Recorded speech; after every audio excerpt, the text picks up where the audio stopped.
There are teams where people are extremely committed but not competent, which means that they have the loyalty, they have the sincerity, they have the honesty, they have the intention to really make a difference to the team. Having said that, they don't have the capability to perform. They're not producing results. A high performance team has two characteristics. The first one is commitment, and commitment forms the foundation of any team. It's the basis on which any team is built. The strength of the team comes from commitment. The second characteristic is competence, and that forms the aesthetic value of the team, that forms the I would say the edge which really gives the team the ability to perform and produce a result. And any good high performance team has a combination of both, which means that both are important. But in a lot of teams, you have situations where there are team members who have only one characteristic. For example, there are teams where people are extremely committed but not competent, which means that they have the loyalty, they have the sincerity, they have the honesty, they have the intention to really make a difference to the team. Having said that, they don't have the capability to perform. They're not producing results. On the other hand, you have a lot of people in teams who have great capability, are able to perform, are producing results, but you can't trust them. They have arrogance issues, they have ego issues, they get involved in a lot of conflict situations, and these are people who are extremely competent but not committed.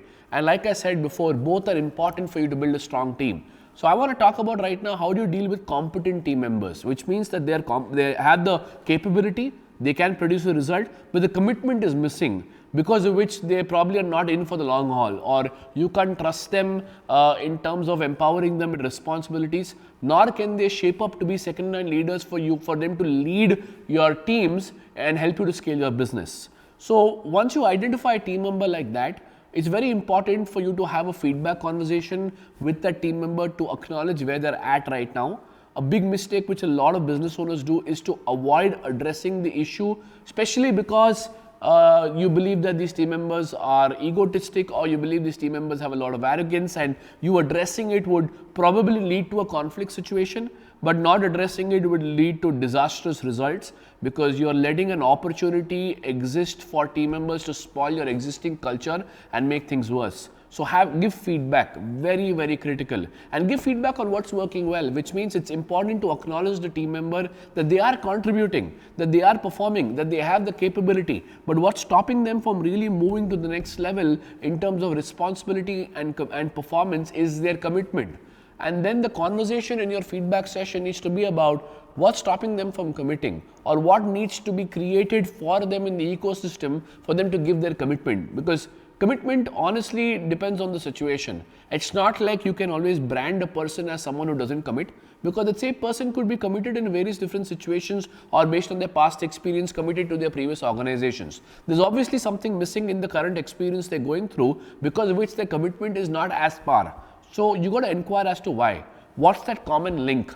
What's in it for them which will get them to commit? It could be career growth, it could be financial growth, it could be a sense of responsibility, it could be capability development, it could be the ability to contribute, it could be significance. There are multiple things which probably someone needs in an environment, and only when they get that are they willing to commit. So you got to inquire into that conversation to really find out what is the purpose of them being as a part of this team. What's in it for them, and how is this entire journey of them being a part of your team going to contribute to their overall development. And once you identify what that is, it's about you creating proper opportunities and scenarios for you for them to achieve what they want in this entire situation, so that it helps them to build their commitment. And a great way of doing that is honestly to start empowering people, empowering these team members with responsibility, what I really mean is to delegate to them, because when you start delegating to them, it really creates situations for competent team members to showcase an ability to be committed, showcase an ability to really put in that intention to show you that they mean to make a difference, because you're giving them an ability to contribute. So giving them feedback, delegating to them, and empowering them with responsibility.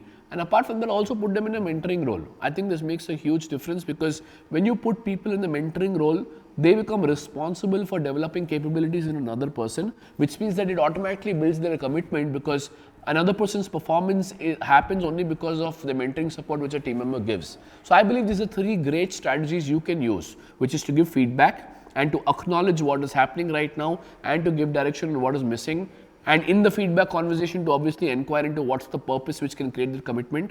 Number 2, delegate. And number 3, provide them in mentoring responsibilities. And this will really help shift the attitude of a person from arrogance to commitment, to really make them a proper high performance team member who is committed as well as competent.